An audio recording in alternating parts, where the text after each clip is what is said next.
Now, what I'd like to start with is actually if each of you guys could introduce just for a moment your fund and what you're investing in. So maybe Juha start. So, yes, I'm Juha, one of the founders of Superhero Capital. So we're based in Helsinki, Finland. We do B2B investments, up to 500,000 tickets to start with. We have 14 companies in the portfolio. I guess that's it, shortly. Okay, I'm Alexander Galitsky. I'm founder of Almaz Capital, which is, we are running approximately 300 million into funds, 35 companies, 8 exits. We are B2B guys, sometimes B2C, very not often. And our company's risk ticket is starting from 100,000 and end by 15 million. So we are mostly focused A and B, doing some seed sometime. I'm Igor Rябинki, founder of Altair Capital, managing 100 million in several funds. We are active in consumer internet, in B2B. We never invested yet in Belarus, but from some companies you may know are connected to Belarus, some like PandaDog, Juna, and so on. We are very active. We have 120 active companies and over 10 exits during the last 2 years. Hi everyone, I'm Anton from Wave Ventures, which is a newly founded and the first student-run venture capital fund in the Nordics, and also the biggest student-run venture capital fund in the whole of Europe. We're based in Helsinki, Finland, and we're a team of 8 students of different backgrounds, business, law, tech, and I wouldn't say we don't have a certain industry-specific focus or something, because we can't say that we are experts in any particular area, but what we look for in the companies that we invest in is that they have a global breakthrough potential, and there's something that both we and our advisor board believe in. Our first two investments include Block, which is this company that's going to revolutionize the real estate market by removing the real estate agent from the process, as well as Cardboard Culture, which is a company producing a new sort of biochar for fuel and agriculture use. Okay, good. So let me start with a question for Alexander. So when was Almaz founded? What year? Sorry? What year was Almaz founded? Found? Yeah. Yeah, first fund we started in 2008. So the second fund 2013. And you're mainly focused in Russia, or in U.S. Our main office in the US. Right. All our exit in the US. Okay. So what we are doing actually what European funds not doing. Yes. We lifting companies today mostly from Eastern Europe to US. Yes. And realize them there. So by this way we are looking for Eastern European founders, or sometimes we are looking for US founders and adding Eastern European developers. Okay. So it is what we are doing. And was that the kind of thesis from the very beginning, from 2007? Yeah, it was from beginning. It was my experience to build companies. I built the companies the same way. In my 5 companies which I built, 3 I built by the same way, starting companies from here and moving them from day 1 to California and realize them there. Yeah. So maybe the question would be, what do you see in this market right now, and how do you see kind of Belarusia in terms of all the different markets in Eastern Europe that you're kind of following? So far we have only one investment which related to Belarusia. We have a company which is actually French-Swiss with hardware development, IoT, and with software development over here. It is a company named Quick. QIK. Oh yeah. So, and it is only one which related to Belarusia right now. I see it has started to emerge right now. The point is that the difference between many places, so in big places you need to understand market, yes? So you need to understand, especially in B2B, what actually customer requirements is. So Belarusia open borders, as I know, so it will help. Okay. So it is what I believe, it is why I'm here. Okay, great. Igor, maybe similar question. So when was Altair founded? Altair was founded 2005. Okay. Our last fund was initiated just beginning of this year. And you're originally Belarusian, am I right? Yourself? I was grown here. 2 to 22 I was here, but it was like many years ago. Many years ago. But so maybe maybe my question would be similar to you. You're covering Europe and how do you see Our main, okay, if to take our portfolio from 120 I mentioned, it will be like 50 plus will be US, 30% will be in Israel, and then will be rest 20 will be Russia and rest of the world. So I mean, you've been around here now for a couple of days looking at this. You've seen through the experience even before Superhero with several funds, and then with our kind of engine in Finland was called Startup Sauna, which is a bit kind of equivalent of IMAGURU, but starting a while back. So I'd like your impressions, what you've kind of seen. What's the good and the bad of what you've seen from the founders so far here? Well, obviously the competence and technology talent is good.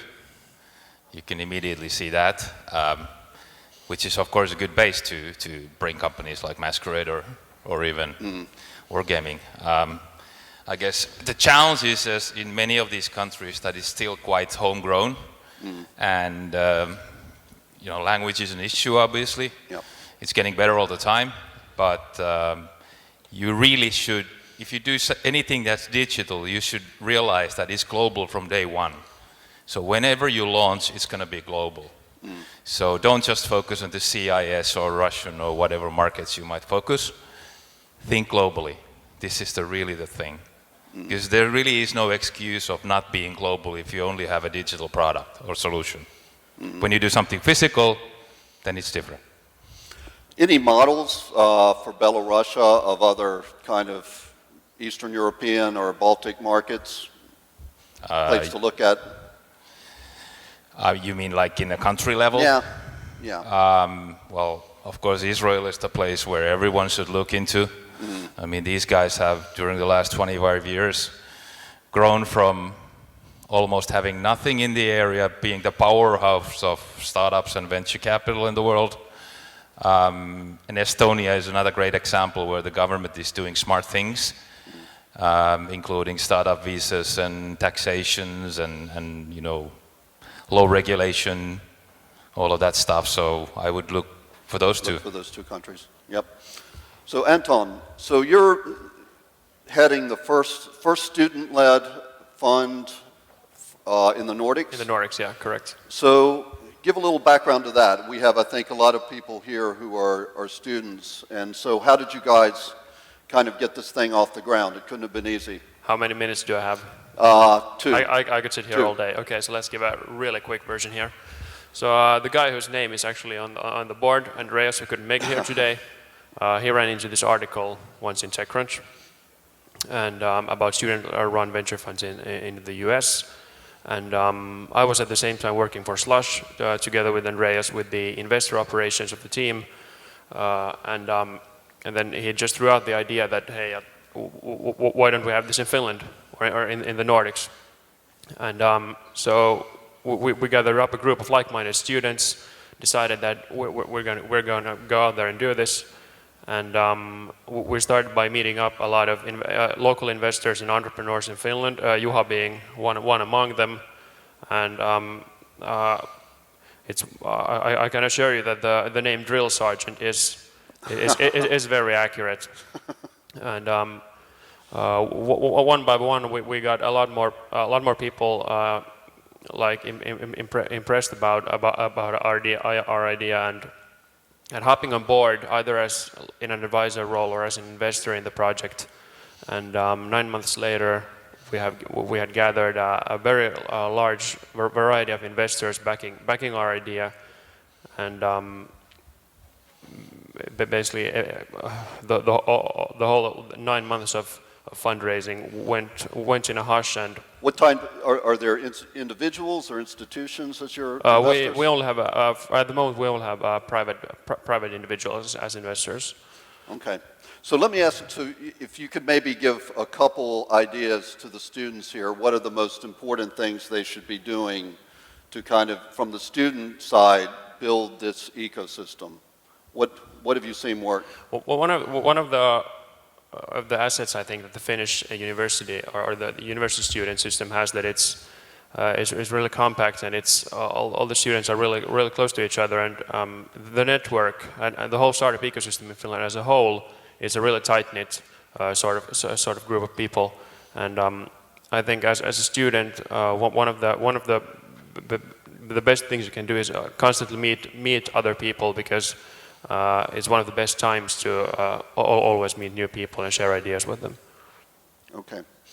How about Igor? So in Israel, maybe a bit the same direction. I mean, obviously a lot of the successful stories, I guess Mobileye now is a huge story, came out of Hebrew University, I suppose, the technology.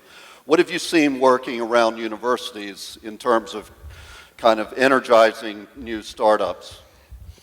Okay, I would tell that we see here in Belarus, university provide good quality of engineers, and okay, what for data science, for programming, for technology is enough strong people. Yes. Question here, I would recommend maybe around universities to build more skills for managers. Okay. Because it's really, by the way, in Israel it's also a bit behind, say, compared to United States. Yep. This is why we wanted, our last fund we did was with focus on Israel, and we failed. We still are more in US.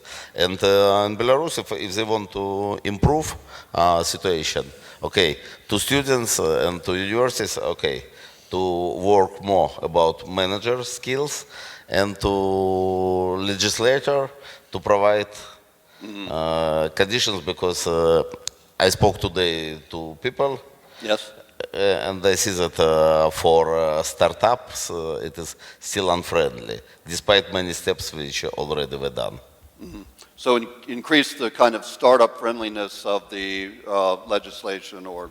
I mean something like common law legislation, okay, which let you really to build relationship between investors, founders, and so on, and to run really company like a startup, not like big conventional business. Alexander, I don't know if you might expand on that as well. You've seen obviously many different kind of European and Eastern European ecosystems grow, and your strategy is basically primarily to bridge them to the U.S., correct? What are the success factors, I guess, of the companies that have actually made it well from here into the U.S.? What are the keys? No, first of all, it is we need to compare it. Speaking to US, about US, we need to say that first of all, it is you need to find right way to the global market immediately, which was already mentioned. And the reason is very simple. US, when it is established market already for IT and software, has 40-45% of total market. And for example, I don't know, Belarus possibly has 0.01. Rounding error. Russia has 1. I don't know how Finland possibly have 1. So, or less. And if you start locally, you losing a lot of time, since in the US at the beginning when emerging technology come in, it is possibly 80-90% of market going there. So from this perspective, there's a reason to go immediately global and to lend yourself to US. The second one, of course, you need to measure yourself. So what your abilities. So when you need to have partner, well, I mean the partner from point of view managed company, since when you started to get US sales, for example, it is mistake, since US people very good to sell themselves. Yes. So from this perspective, you're getting wrong salespeople very often. Right. So in this case, you need to get really good partner to work in US. And third one, I will say, you need to choose. So you're going through acceleration program or not. Some people tell you that if you believe in your company, never go to accelerator. The reason is very simple, since you give up a lot of property for nothing. Yep. In the end, like Sometimes, 100 yep. million or 200 million in $1 billion company just for work which people doing for you for 3 months. Yep. So it is your choose to go directly or to go through accelerator to yes. So it is what I will suggest to do. So have some of your companies either gone through acceleration in the U.S. before or after you've invested, or in general not? Our company not. Yeah. But in general, we try to find the right model for all the stage companies for us, since when I told we invest 100,000 as well. So we would like to get them sometimes from before graduation in some accelerators, looking for B2B guys like Alchemist or someone else like Right. Alchemist. So this guy is doing pretty heavy job, 6 months to help companies to go. I'm not very favor of Y Combinator, since it is like mostly internet type of guys, which is Yes. 3 guys building something. Right. So from this perspective, yeah, we have in our portfolio companies which is went through. We have one which decided to go and to give up founder shares to Yes. one accelerator. I will not name the company and Yep. what they gave. So they understood mistake after, let's say, graduation. So. Yep. Okay. I don't know, Juha, have anything to build on there? Well, I would like to give an advice to Please. all of you who are entrepreneurs or thinking of becoming one. Start solving real problems. Yep. I mean, world has enough real problems. We don't need another app that will measure whether the pulse in your ass and your neck is the same every morning, or however Jamie said it in the morning. I think that was a great quote. So there's so much happening now because digitalization.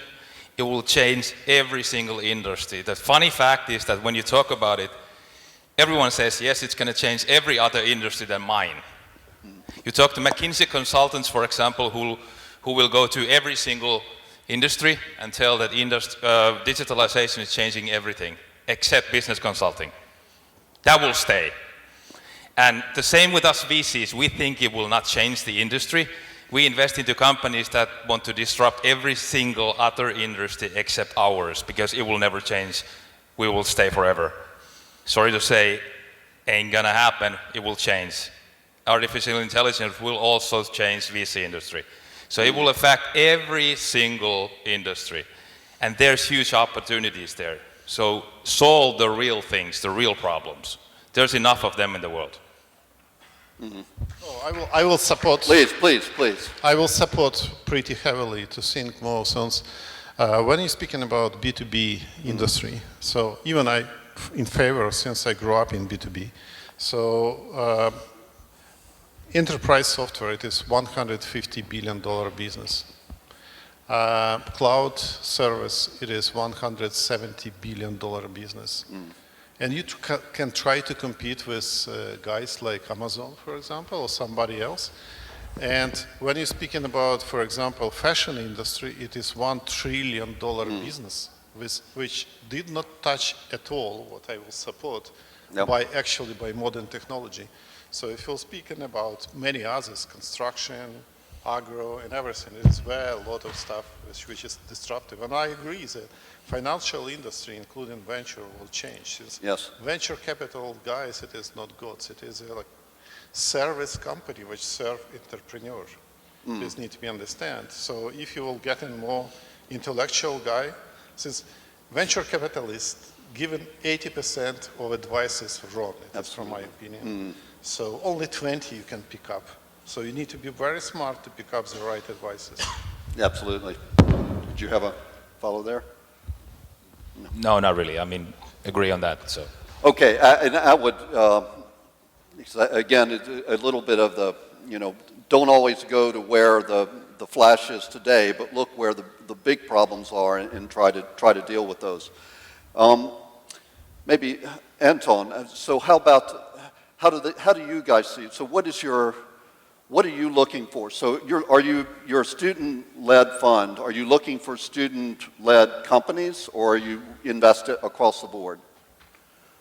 We're definitely not limited to students, but what we like to see ourselves is that the companies we've been working with up until now, that they all consist of, shall say, young people mostly, and what we really like is to see that there seems to be a movement among young people who are starting companies that they really want to solve these real problems.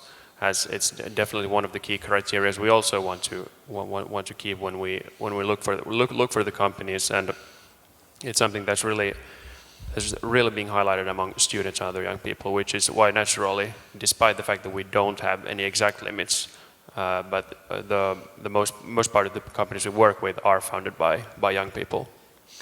And how long, if you make an investment, a seed investment, typically you're looking for a company to go how long with that funding? 6 months, 12 months? Are you looking to go by yourself or in syndicates with bigger partners? Yeah, it depends a little. We made one investment where we were the sole investor, and in the other investment it was a syndicate. But How much? we invest from 20 to 50K. So not too big Very tickets, early. but we're in the pre-seed stage among the angels, maybe a little higher, and the typical, of course, it's not really not much about that we would have a strict sort of way that how much runway the company should have with the investment, as long as they can explain well how they're going to use the money and why the runway is so long as it is. I think this is the challenge everywhere, especially in Europe, less so in the US and Israel, that entrepreneurs and us investors, we only talk about money. And let's face it, what the company really needs is help. They need brains. Yep. They need networks. That's what they really need. Money is just a side product. So therefore, I mean, us VCs, we always call ourselves smart capital. Yep. Now, we do have capital, that's Yep. a fact. But are we really smart? Which means that can we really honestly help those companies? Yep. And that's what every one of us should ask, if not every single day, every other day. Yep. At least I'm doing that every single goddamn day. And that's why I have to turn down a lot of companies, because I can't help them, in Yep. all honesty. Yep. And if I can't help them, we will not invest. It's really, really simple. Yes. It is why we will be very quickly replaced. Yes. Yeah, since we are speaking about the smartness, and Yes. smartness is related to our connection, which is easy to replace. Yes. So smartness is actually, it is hiring right people, which will be also replaced by right interview, by robot and everything to make right people Absolutely. to select. Yep. So since we spend time speaking about strategy, okay, we have experience, gray hair, we have some strategic things, but it will be also can be replaced. So I agree that venture funds, smart, you need to look in different point. It is one of the suggestions, before you take money, you need to spend time of due diligence of VC with whom you're speaking and ask other entrepreneurs how this VC help for you to grow. It is only one way to find it is smart VC or not smart VC. To Nothing else. talk to their portfolio companies. Talk to their portfolio companies, talk to their successful companies, not successful companies, since Yes. stories can be different. So, but it is how you will get idea so that you are choosing. It is why I told we are in service business. We help to entrepreneur and not they help us to make money. Absolutely. Igor, I think you had a... No, it's just okay. I agree here that before bringing artificial intelligence to venture capital, we should bring some intelligence. But as for for approach, what we do, really, as I told, we invest like 30 plus companies, Yep. and physically we cannot help every. So we do different type of investments. And for some companies, we really see that without being with them hands-on, it will never happen. Yep. Nothing will happen. So very few what our capacity of small team let Yep. us do, we do it hands-on. By other companies, whatever smart or not smart we are, we just give money. Okay. Yeah, I'm done. Yeah, I would just a quick note here. I concur with the gentleman here, and we are also. It's really important for us that what we can provide, that if we put in an investment, it has to be smart money. And well, we cannot write in with our domain knowledge as we are young ourselves.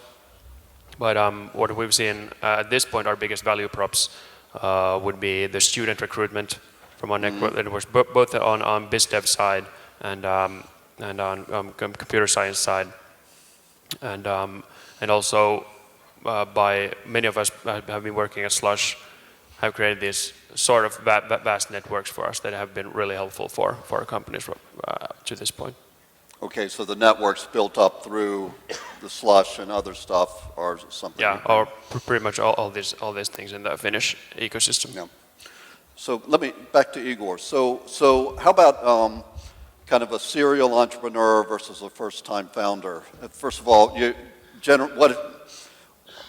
what percentage of your investments roughly would be in first-time entrepreneurs versus multi-time? I believe like 50-50. 50-50. Yeah, we have many not like second time. We have entrepreneurs like short, fourth time entrepreneurs, and many like successful entrepreneurs. Yes. Because it's also many come. But by the way, entrepreneurs which come after failure, it's also very good because he's got his lessons. But we do a lot with first-time entrepreneurs. It depends. For first-time entrepreneurs, it's more difficult to build solid B2B, to build enterprise. For consumer internet, it's more easy. Certainly, It's also better to have deal with experienced person. But here we can reach success also with guys who do it first time. How about you, Ham? And I'm just, should we have some questions from the audience? Yeah, I was thinking otherwise the they same will be thing. bored to death listening to us. So. Please share your impression on Minsk and on this day. Are you satisfied?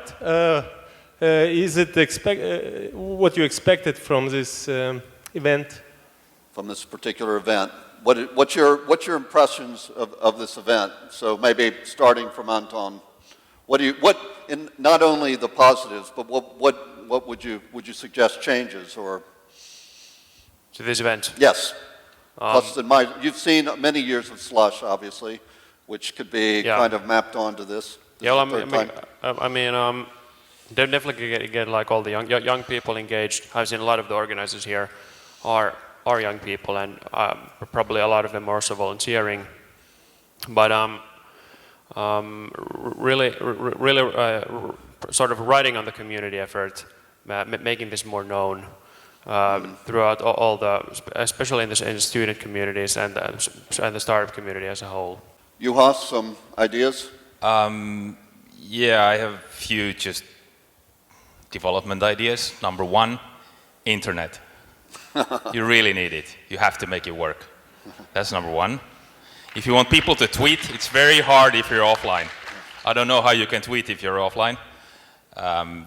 Number two, small thing, but actually a big thing, and Anton here can tell you how to do that. Make the badge big enough. Now it's almost impossible to read the badges and see which company someone is from, and it's very rude, especially for ladies, if I go like this.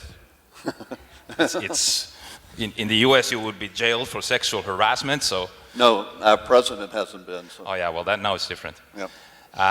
But you really need events like this, of course, because you need to build an ecosystem, and therefore this is really good, and you just need to keep doing it, expanding it, maybe having a little bit different focus. You can maybe divide it into streams. That's one idea. That's what many usually do, these events when they grow. Then they start dividing it into different streams or strengths and weaknesses. focus areas or something like that. So. No, I came late over here. So since I arrived from US today at morning to Moscow and came here, and we saw so many people so at morning, which has gave me some idea about Minsk, since I didn't visit Minsk for some time. As for event, I think that suggestion is done. I think that it needs to be pretty well divided, the streams between internet services and products, since you expect different presentation from both of them, and structure of presentation of the guys who prepare this conference need to be prepare it that everybody speaking the same language.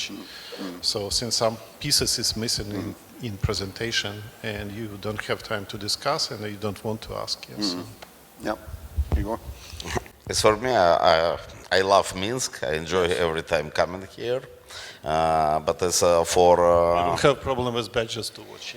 Yeah, and also, okay, next time we'll do it in Belarusian. I will remember what I studied in school. Yeah. Joke, keep English. Usually I come here not for venture, so it's my first conference here. It's good to see that some entrepreneurs emerge, some projects are nice, some projects can be nice, is also good. And I saw here, okay, some projects which are, I would tell, like ready for investments too. So it's a good impression. A lot of work is ahead, but direction is right. Just necessary to make more right steps and look more at the experience of other ecosystems like US, Israel, Germany, and so on. I think one interesting thing, Finland is arguably kind of emerged partially, or I would say even largely because of the startup sound and slush community, which started, I think slush was first 2007 or 2008? 2008, I think. So, and actually, I think by 2010, that was the year before the students took it. It was still smaller than this, I guess. It was still only 300 people. So by that trajectory, now today it's 20,000. So in 7 years, it went from a few hundred to 20,000 and really drive the whole thing. So I think it's definitely a good start here. How about other questions? Please, go back. Hey guys, first of all, thanks for sharing your knowledge with us. And my question is, what kinds of personality traits you are looking for in founders? Good one. And in particular, let's say, especially in B2B segment, often CEOs and founders are doing the first sales before hiring, the sales team, and so it's very hard to find a person who is good at technical, who has technical skills, management skills, and sales skills. So, what are the key personality traits that you look for in a founder? Juha? Well, first of all, you need a team. So we don't, for example, invest into single one-man shows. So you always need a team. And our investment rationale is that it combines of three things, broadly stolen from Mark Suster. If you don't know who Mark Suster is, I strongly urge you to Google him. He's my favorite VC. He blogs some cool stuff. But anyway, so we need people who have big visions, so if they really want to change the world or solve significant problems. That's one thing. The other thing is that they must be able to execute. So we call it ability to do shit. And very rarely these will combine in one head, which means that you need a team. So people who are visionaries usually need someone else to execute and vice versa. Then there's the third component, because life is too short for two things: working with assholes and drinking bad red wine. And we don't do either one. So we really need to work with nice guys or guys that we can tolerate. And of course, we all understand that sometimes entrepreneurs are interesting personalities, but they need to be high integrity. That's very important. So when all of these three are combined, that's the superhero. And then we invest, and that's where the name comes from, Superhero Capital. Great. Alexander, anything to add? No, I will not add too much. It is, well, Sin right, of course we lose the same, so I prefer to have it as some early stage company, at least two guys coming to me, it is business and techie guy together. So, and I see that it is a team. It is for me most important. As from point of view of other, of course, characteristic, you stay with the guys for 5-6 years. So make the go. So it's like you need to fall in love with them, and you know that you would like to see them crazy, of course, since normal people not invent anything and not create anything. Absolutely. So from this perspective, it is need to be smart, crazy guys. So it is what I'm looking usually. So it is, I can speak about personality a lot, what need to be, but it is possibly, it does need to be arrogant guy enough, since he need to change the world. Yes. Since if he not arrogant, he will never will have a big dream, or he will afraid the big dream. So it is some kind of strong mixture of combination. this. Yeah. Igor, something to add? We believe in strong teams. If a project comes to us with not full teams, it is techie or just sales on, we either tell come with when you have like at least 2 founders on different sides, or we take sometimes if we like very much to our acceleration program and we help to find. And I always tell guys, when you come, are you sure that you are ready to move together to success? Because to find right co-founder, it is sometimes more difficult than to find your couple for successful marriage. Yes. And so it's always necessary to remember that you should really trust this person and trust that you will do all these very hard things together. Then it will be successful. I actually forget very important suggestion, especially for Eastern European founders. So when you build company and you have founders and you have few of them, so don't issue shares. Do option plan for everybody. Since it happens that on the row, on 2 years when company just started, one person can leave team. Yes. And it is very big drama for everybody. So by this way, option plan for founders, it is need to be established immediately. So it is what I will suggest. Okay, interesting. Anton, do you have any final thoughts? Yeah, it's true that it's hard to fit all the desired personality traits under one roof. So if there's like one thing we really want to find in every founding member of the teams that we're looking at is it might sound a little cliche, but like a true passion for what you do. Because as long as you're passionate about what you're doing, you will eventually learn to sell it. You will learn to run it.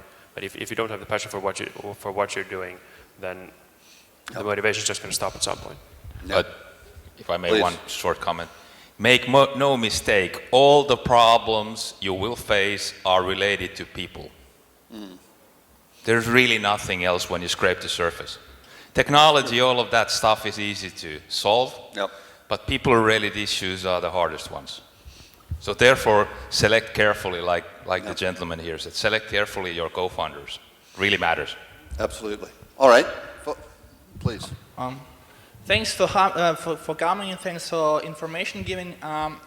The question is, you are experts in your fields, you run big money, and why don't you start your own perfect startup, like perfect Uber or perfect, I know, any messenger and so on? Thank you. Because Carlo Ancelotti, he's one of the best football coaches, but he's not the best player. It's Cristiano Ronaldo or Lionel Messi who are the best players, right? It's the same here. I would add, we had it. I don't know about gentlemen from Finland, but I know that Alexander started with very successful, it was first successful startup sold to US. It was led by Alexander. I also had my startups first in Russia, then in US. So we were in your You did that. shoes. Now we just spend our time to help hundreds of you to be successful. I very often would like to kick some CEO and run companies since they're doing wrong from point of view, but it is what I choose after 5 of my companies to do the new job, to share my experience to others. So it is why. So it's a way to scale your experience in a way by working with And many. I have companies which I step in and they was 500K and became in 3 years $200 million sales. So by this way it is where I can do my experience better than to start geeky startup like Uber or geeky startup like, I don't know, something else. Anton, any final thought? Yeah, well, you might see Wave as our Wave Ventures as our very first own startup, despite that it's in a form of fund. But what feels like, or what we sort of get out of it, we get to work with many startup companies at once. So we get exposed to all these different industries, all these different problems, and as you said, all these different people also. Which pretty much still feels like running your own startup. Great. All right, I think we have time for one more question, so Yeah, please. good evening, everyone. My name is Dmitry, and I have a question about actually $200 million sales. Let's talk about a B2B company that sells product or services to some other businesses, and it's pretty easy to start selling to small and medium-sized customers. But you can't become an EPAM if you're selling to small companies. So basically, the question is, how do you help your portfolio companies to sell to the big fish? Is it a luck? Does it just take time or anything else? Thank you. Alexander. I will answer very simple. Yes. You know, it is much easier to sell to the big companies than to a bunch of the small, first of all. So if it is your product really bringing value, and it is where we see bringing this today, connections and trust, since you easily open door for your company to the big CIOs. And what is magic here is that if big CIO of big company, not Russian company or some Belarusian, I don't know, but CIO of some American or European company will say it is good product, and he will give stamp of proving that it is good, I will tell you, he will never say that it is bad product, he will move it ahead. So, and if you get 1, 2, 3 big enterprise customers, you easily going to build your case since you hire experienced salespeople and they're rolling out your sales. In small and medium, you're actually going behind of the big guys, and it is more difficult actually to sell to small and medium. Possibly you will achieve $3-5 million sales, but to scale business for hundreds of millions with small and medium, especially in new market, is pretty tough job. Okay, great. Igor? Yeah, I saw during like last 20 years, both as a startup founder, as an investor, I saw that a company started with product who start to sell to SMB usually don't reach success until they go up market. Good example, Panda Dog from Minsk. They started to small businesses, then they moved to Silicon Valley, started to go up market, and now they are big. To really reach this 7 million, 10 million small businesses in US, it's a big task. Many giants try to solve it. It's very difficult and very expensive. But how, actually? How do you make the switch? Obviously, it's important to sell to big. But can you give just one maybe recipe? Look, first of all, it is much easier than you think, except that you will sell services. If you really sell good solution, these companies understand it, and if you are sometime on market with this solution, they will find you. But if your particular question, how all of us have connections. All of us, we can make introductions. But if you come with a wrong product, this introduction will not help. But basically, yes, we can like help open some doors, which is not very necessary for good projects. Basically, what's your view on hardware startups and where it's heading? I know that most of you involved in the software techie startups, but what's your view, if you have any, about hardware startups, where the market goes, and about this investment made currently and your projections? Okay, look, we have very few. We do some investments in hardware. Usually it should have a really unique technology. And these startups request a lot of attention and help. And it is a long way from technology to market. Usually when I'm approached, I tell that, okay, it is not our focus, and go to some hardware accelerator, speak to strategic investors who really will be ready to invest next 3-5 years, just looking how you develop your technology, looking how you competition develop the same technology, and who will be winner. And so playing in this environment, I mean, hardware accelerator and strategic partners is better than to play, with normal, with usual VCs. Actually, we did 3 IoT startups which include hardware in different segments, which is smart city segment, which you can do this only in the place where you have strategic partners. And we sold in October a company for, I don't know, several hundreds of millions of dollars. Even company was cash negative. So the point is that it need to be very unique technology, and it need to be pretty strategic to someone to feed some strategic needs of some big corporate, let's say, company or corporate needs. So we had another layer, which is possibly many of you know company from Ukraine, it is PetCube.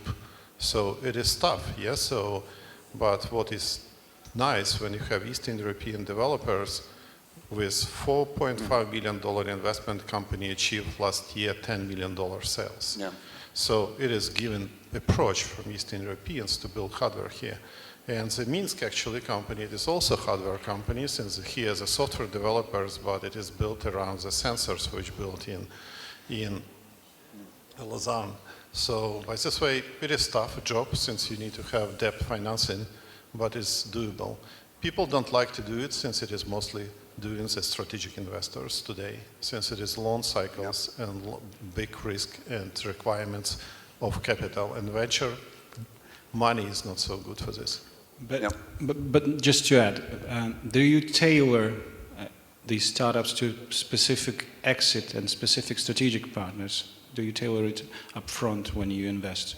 Or it just happens that you find the exit opportunity? First of all, you build in any fund, strategically when you build fund, and you know that curve is coming some wave, since you would like to be on wave of technology.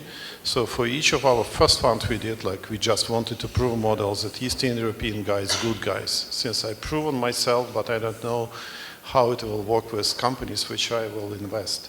So in the second fund we had verticals which we was specialized, and we built our connections with industry. Yes, so it is storage business, or that software-defined networks business, or it was cloud business where we had company Parallels or someone. So in this fund we also pick up new industries, and we had IoT in second fund. We will not have IoT in the third fund. We now think it is, and we need to move to the new wave. It is how we operate. So we pick up industries, and we pick up relationship, and we pick up our all efforts to find the way to understand when it is right to sell. If you already sold and everybody bought software-defined network company, it is no reason to invest in one more software-defined company, since already everything is taken by vendors. Yeah. So. Yep, Igor. So as for us, in rare occasions when we invest in hardware, we usually keep in mind from beginning where we're gonna lead this company.